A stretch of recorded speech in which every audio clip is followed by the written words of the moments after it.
Martin, how many times must I belabor the point? It is pronounced quinoa. Boy was brought up in a bloody barn. Christ. Jesus. There you go again. Which one's this? Oh yes, Black Cobra. Hello, ladies and gentlemen. My name is Anthony Mews-Firkin, and I have been a director now for some 40 years. This is my 1987 film, Black Cobra. Not a great time for me, this period. It came just after I directed an ill-advised reboot of the erotica universe, Emmanuel, with my 1985 film, Emmanuel in the Hood, starring Sylvia Crystal's then half-sister and Hervé Villechaize, who of course played Knick-Knack in the Bond classic Man with the Golden Gun. A very lovely chap. As I say, not a great time. For me, to heal my artistic wounds, I holidayed with my old friend, Michael Winner, good old Mickey Winner, and I spent a blissful week on a decommissioned Catalan flying boat just outside Montenegro harbour.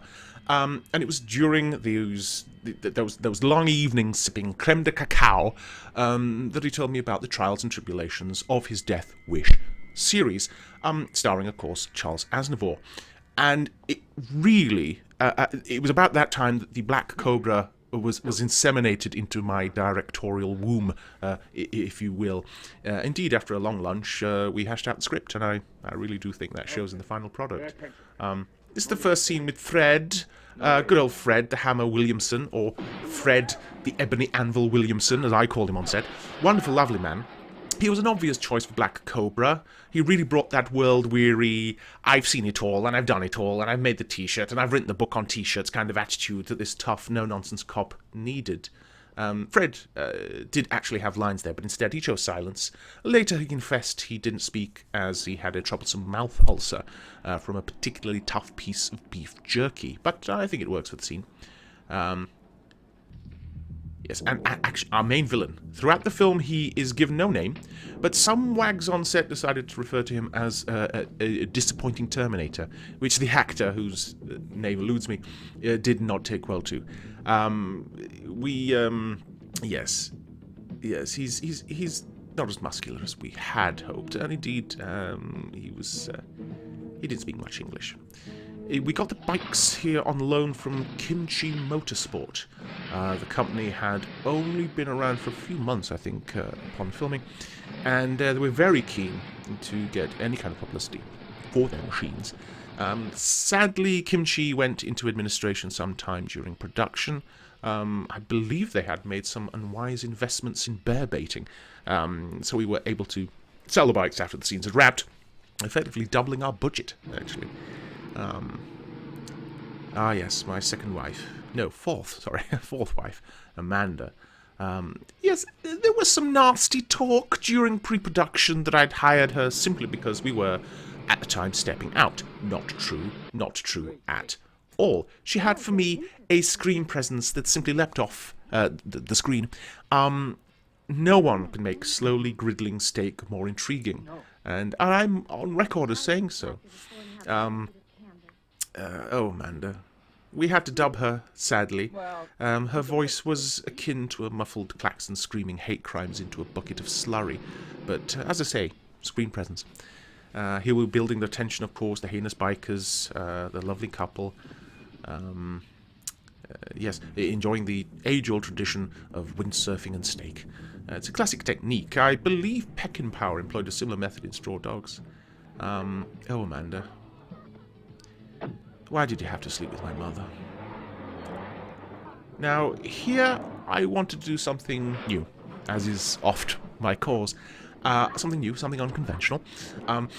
Car chases are commonplace in action dramas, of course, but an unwieldy camper van chasing a windsurfer? I set the bar for that. They look stunned there, don't they? And beautiful smile and swallow. There you go. This scene, I was trying to obtain a certain noir quality to the production. To do this, I turned to an old cinematographer friend of mine. who suggested I substantially lower the light levels and film through some gauze, lightly coated with grit or indeed gravel. I can't remember the specific words now. In retrospect, of course, I can see he was taking the piss somewhat. Our friendship was to suffer. He mockingly called it Merc-O-Vision, which I thought was unfair. We didn't work together thereafter, but that's show business. The main part of the word show business is business. And, yes. I think the lighting here is perfunctory, but it works. Speaking of lighting, yes, Black Cobra at home. We wanted to show he lived in some seedy apartment, though I think the light effects we used did somewhat suggest he lived directly outside a continuous fireworks display, which is unfortunate. Fred here really comes to the fore, bringing that world-weary nuance that made him so famous in... Interestingly, on set, Fred did confess to me that the main deciding factor in him accepting the role was so he could pursue his dream of opening up his own beef jerky and cured ham restaurant. He'd grown weary of the mass-produced meat snack available on the market, as I think we all have, and sincerely could not wait to be able to jerk his own meat to a wider audience. I sincerely hope I helped him achieve his goal. The cat there, of course, now dead. As is the way with cats. I can eat myself. Props department dropping the ball there slightly with those cans. I had hoped they would design some sort of labeling on them. They instead going for the painting them red and blue aesthetic. A shame, but I don't think it detracts from the overall thrust of the narrative. His cat, his only real friend, the classic loner, etc. Here we have Fred. Beautiful piece of phone work there. Yes. Yeah, the pistol in the fruit bowl was Fred's idea. Apparently he had seen something similar with while house sharing with Gary Busey, and he wanted to introduce it. Fred here still nursing that mouth ulcer. Margiela cream, of course, simply a dream of the cruel future. Sometimes you have to simply film around these things. I did a similar thing a few years later when Rutger Hauer contracted conjunctivitis on the set of my unreleased film, The Agony of Happiness, and I simply just filmed him from the nose down. Poor Fred, poor Black Cobra. Can fight all the crime in the world, but just can't fight off his true nemesis, the beef jerky mouth ulcer. Yes. Our brooding bad men, bedecked in black leather. Their next move, of course, to kill the young lady who took a picture of their leader. Yes, lovely shots. Establishing. You've always got to establish. Yeah. Lovely tongue work there. I remember the actor was hired specifically for his tongue work, a skill he had long honed while working with Bronson Pinchot on the set of Perfect Strangers, that wonderful little sitcom. I get some unfair critique of my use of driving footage. I think it's a necessary tool to allow the audience to view the geometry of the movie, necessary to push the flow of the narrative, and necessary because it is cheap.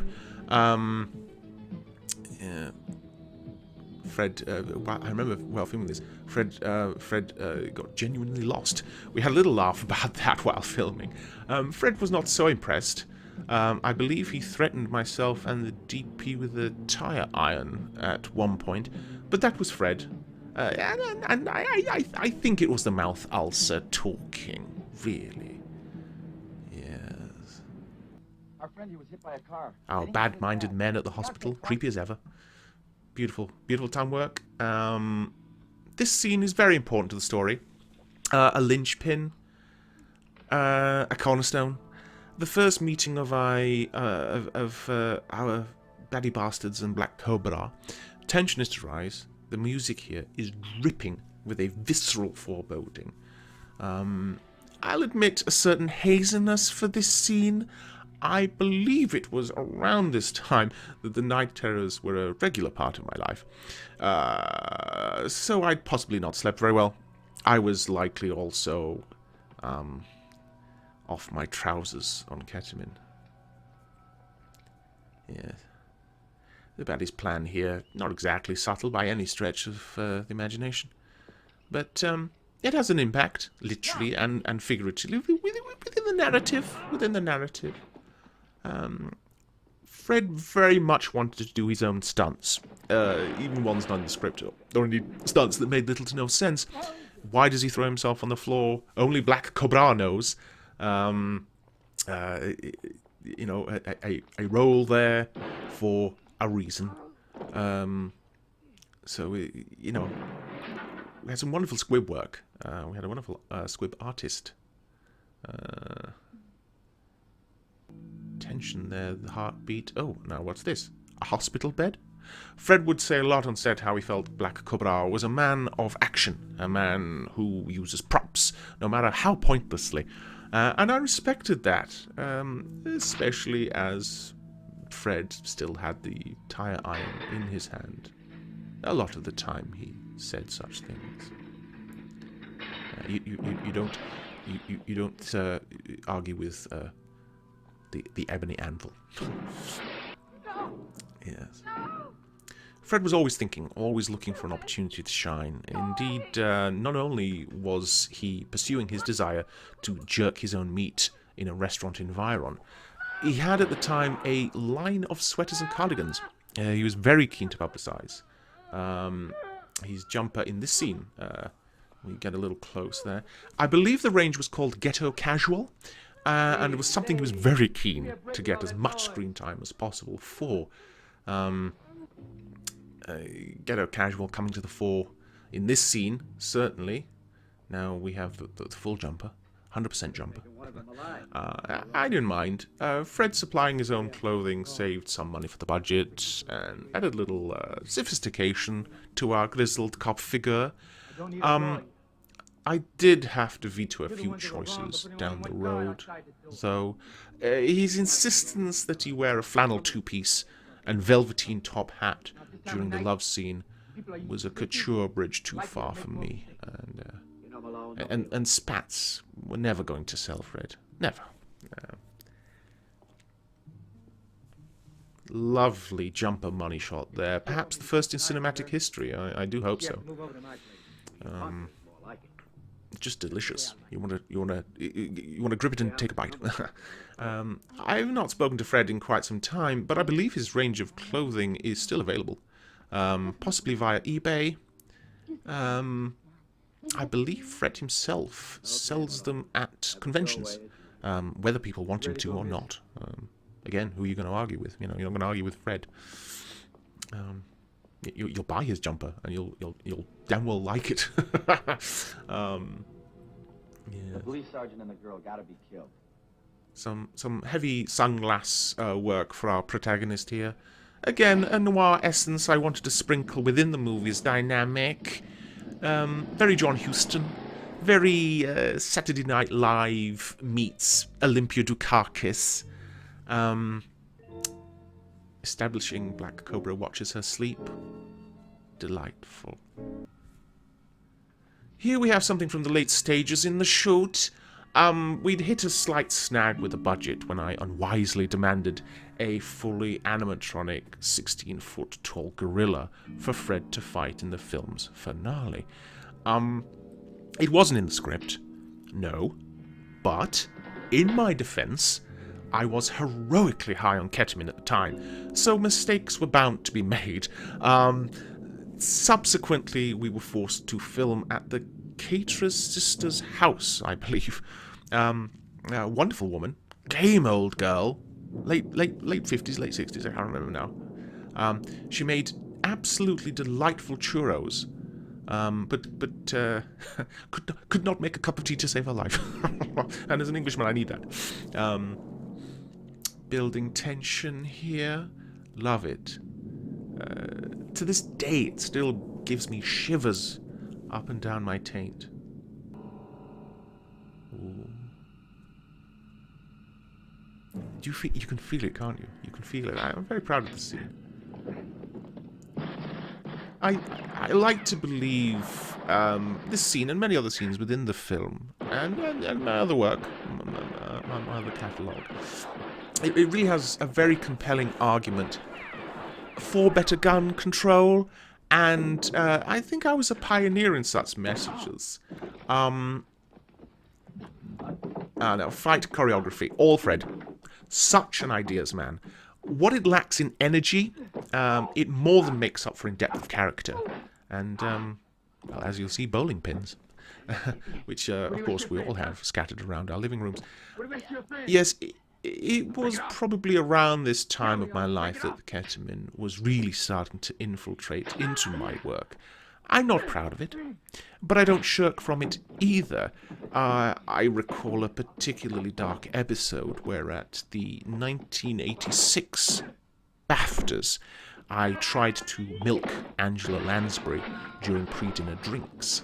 I have since apologised, of course, but to this day she will not return my calls, and very rarely replies to my MySpace messages, but c'est la vie. Wonderful brooding there from Fred, wonderful. Bit of an emotional tonal shift. I met with producers and they had some notes on how the film was going. Just minor adjustments, total lack of character motivation, absence of any perceptible backstory, no one calls our hero Black Cobra throughout the entirety of the film, why is there a mechanical gorilla on set, and why have 2 stuntmen been killed, yada yada. So I included this scene to give him a few greater shades of grey, shall we say. Interestingly enough, the pictures there he's actually looking at are of my great aunt Denise, who had sadly recently become a Protestant.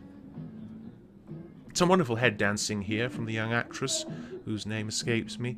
We had hoped to obtain the wonderful 80s act Aha for the soundtrack, but it wasn't to be.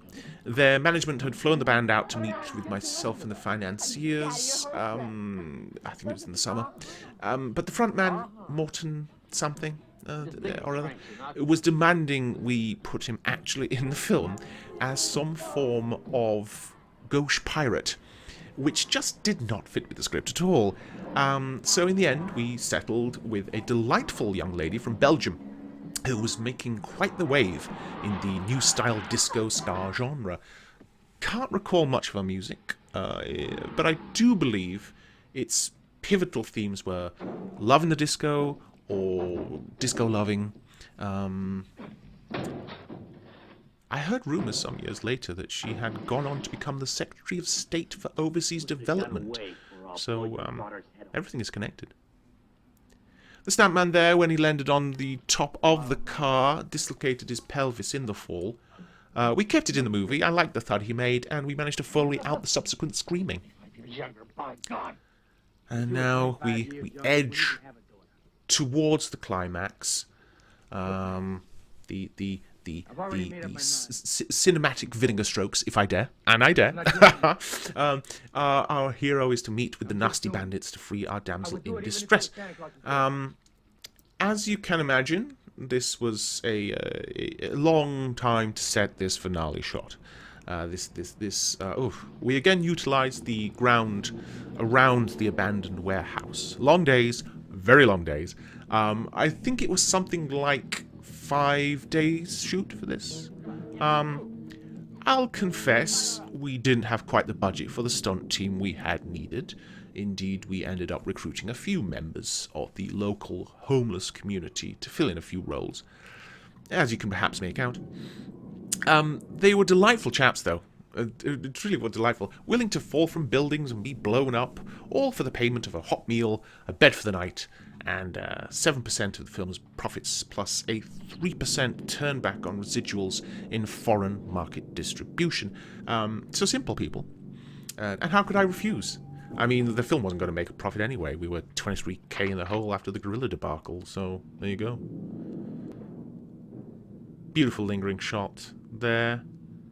Do we get a smile? Of course we get a smile. His smile really did light up a cupboard. Action films oft get critique for violence, which really does sadden me. If the carnage is done well, done with respect and integrity, it can, of course, have a very powerful message. The message here is, obviously, that Fred likes mowing people down. But more importantly, it's a thesis on the common good. Who is the real criminal? The gangster who steals and murders, or the policemen who pursue and defend? Well, it's the criminal in that case, obviously. But my point in this film was more centered around the duality of man, the innate monster that lurks within us, and the coat of sobriety and civility that we all wear, with the trousers of truth, always showing us our real selves to be, and a hat of postmodern culture in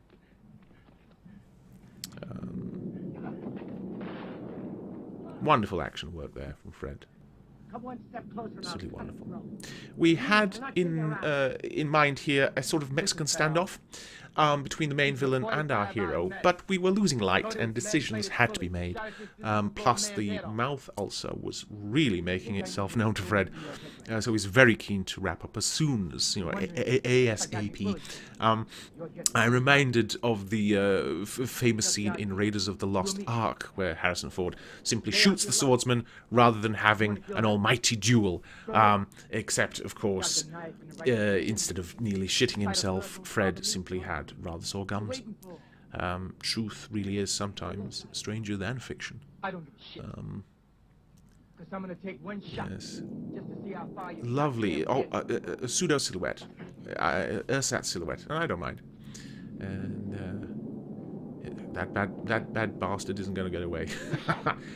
Boom, clatter, splash. And Fred wins the day. And here we have lovely. Here we go, and in lovely lingering shot once again, and a beautiful close-up of that wonderful ebony man. And here we are, back at home, and all is right with the world. His new girlfriend takes a snap, and we're into the credits. Slightly odd expression from Fred, I'll admit, but it adds a certain lightness to the previous murders. So there you go. That was my 1987 film, Black Cobra, a work of which I am rightly proud, and I think we can all agree, a highlight of my career. Yeah. Oh, it's Charles Bronson, not Charles Aznavour. Martin! Has Michael Winner called? No? Oh, that's a shame.